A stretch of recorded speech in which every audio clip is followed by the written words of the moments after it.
할 때는 연지로만 삼재풀이를 하는 게 맞나요? 삼재풀이 할 때 가장 중요한 게 뭐냐면 요 부분이에요. 연은 전체 운을 말하는 거예요. 그래서 전체 운을 연을 보는 거예요. 그리고 계획을 보는 거죠. 연. 그 다음에 보는 게 뭐냐면 일이에요. 나 자신, 나. 그래서 항시 삼재를 보면 곧 삼재풀이는 연을 중심으로 보는 듯 보나 보통 일반 절이나 일반 무속인들은 다 연만 보고 해요. 그런데 연만 보고 했을 때 문제가 생기는 게 뭐냐면 연에서는 문제가 없어요. 그런데 일에서 내가 상문이 들어오고 조객이 들어오면 죽어요. 그러면은 어떻게 해야 될까요? 연만 봐야 될까요? 일을 같이 봐줘야죠. 그러면 나머지 월과 그 다음에 신은 어떻게 봐야 될까요? 이것까지 보면 골치 아파요. 이것까지 보면 삼재풀이 할 때 일하면 맨날 집에서 맨날 재수 있는 일 하나도 없어요. 맨날. 그러면 12년 중에 재수 없으면 거의 8달간 8번이 8년간이 재수 드럽게 없는 게 들어와요. 그래서 삼재풀이 할 때는 연을 중심으로 하고 일을 중심으로 하는 게요. 그리고 내 부모를 볼 때 저 밑에 사주 다 나눠드렸죠. 거기에 보시면 월에 상문이 들어오고 조객이 들어오면 이것은 내 부모님이 돌아가실 수가 있다는 얘기예요. 그 다음에 시에 상문과 조객이 들어오면 내 자식이 죽을 수가 있다는 얘기예요. 사고가 날 수 있어요. 그래서 유교 약사생불사에서는 사주를 다 이미 나눠드렸어요. 왜? 다른 종교하고 틀려요. 여기는 앞을 볼 수 있는 종교니까요. 그리고 본인들이 앞을 보고 살라고 사주를 다 하나씩 다 나눠드렸던 거예요. 이 사주가 얼마나 중요한지에 대해서 동지를 통해서 알고 그 다음에 그 동지를 통해서 사주를 보고 내가 내년에 있을 일을 미리 예언하고 동짓날, 그 날이 안 오기를 기원하는 거예요. 한 달간 쌀을 놓고 한 달간 내 머리카락과 10손톱, 10발톱을 놓고 내 속옷, 내 향치가 묻어있는 옷 쌤뺑이 가져오면 안 돼요. 그동안 입었던 거 중에 달고 다른 거 내 채취가 항시 묻어있는 거 그리고 가져올 때 3일은 입고 와요. 냄새 더럽게 나게. 그래야지 향치가 쫙 나올 거 아니요. 그럼 직발로 들어가는 게 그게 실제적으로 이 동지풀이 할 때는 그렇게 하는 거예요. 상문과 조객 때. 그래서 연을 중심으로 동지를 풀이해야지 그렇지 않으면 안 되고 또 연을 보면 일을 봐야 되는 겨. 그래서 항시 동지는 연을 중심으로 한다. 일지로도 삼재풀이를 하나요? 지금 이제 말씀드렸다시피 연을 보고 삼재풀이를 하고 일을 보고 삼재풀이를 또 해야 돼요. 작년 2020년 겨울에 동짓날 총무님한테 삼재풀이 해야 돼요 하는데 총무님이 뭐라고 했는지 아셔요? 그거 꼭 해야 돼요? 사무장한테 그렇게 물었다네요. 그래서 사무장이 예 해갖고 어쩔 수 없이 한 게 똥 씹은 얼굴로. 한번 생각을 해봐요. 빠이 걸렸어요. 그것도 얼마 안 됐어요. 지금 한 달 안 됐죠?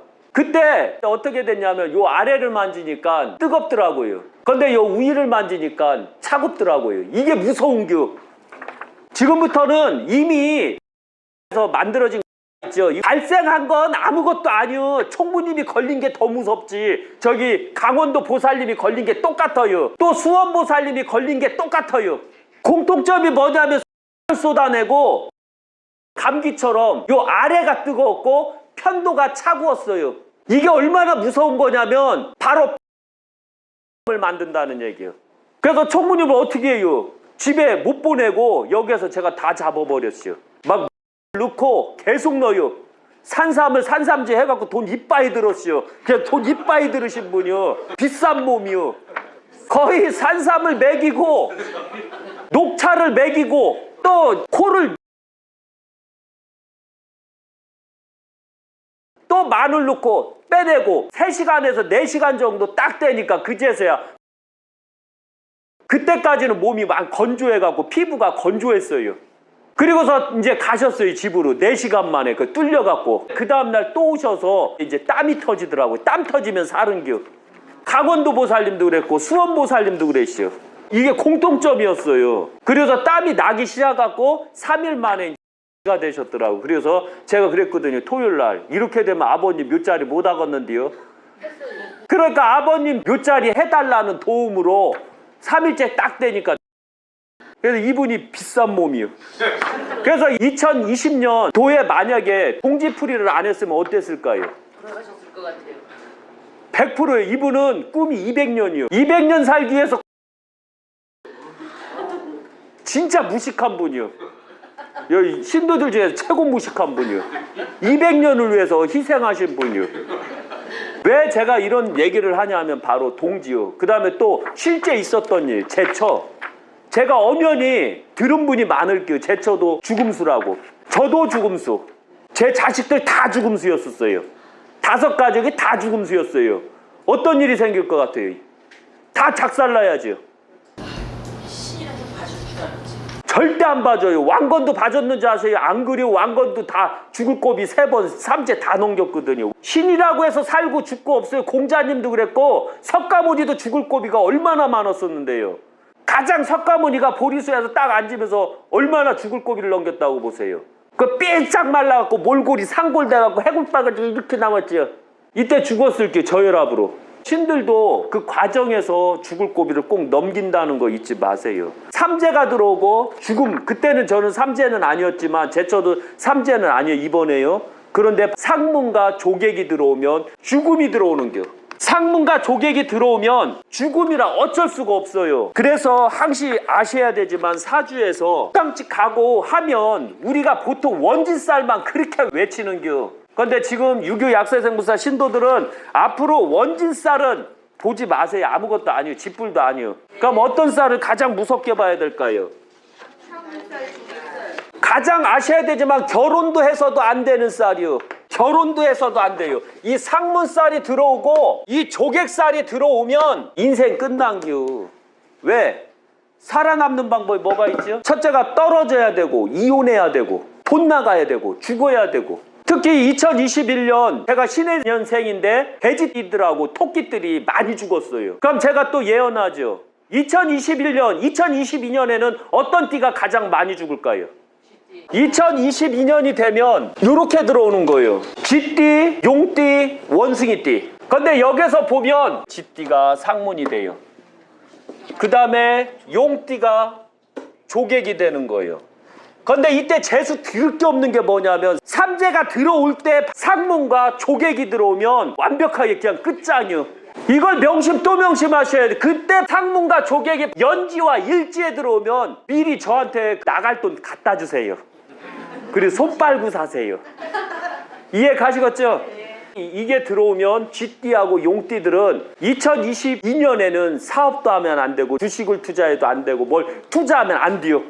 아셨죠? 집 살 준비해요. 돈 많이 나가야 되니까 이사할 준비해요. 이사하시고 그 다음에 집 사세요. 그러면 안 죽어요.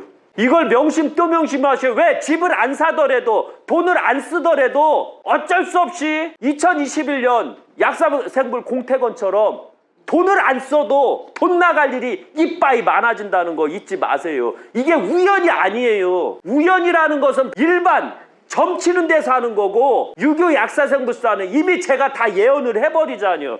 이건 우연이 아니에요. 그래서 대한민국은 이제 상문의 연도, 쥐띠들은 그 다음에 용띠들은 조객의 연도가 들어오는겨. 뒤진다, 죽는다. 이해 가시겠죠? 요것만 아시면 내가 다니면서 띠가 뭐여? 이렇게 물어봤을 때 쥐띠예요 하면은 큰일 났구만. 그 돈 나한테나 줘. 이래요. 왜? 나갈 거니까. 이해 가시겠죠? 그래서 연하고 일지를 가장 중요시 봐야 되고 특히 일지는 나 자신이에요.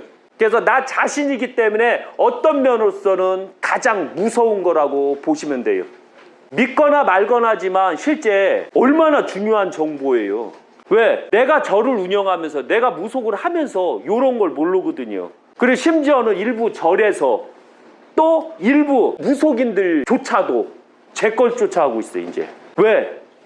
가장 정확하니까요. 그래서 항시 연지하고 일지로 보는 거예요. 동지풀이는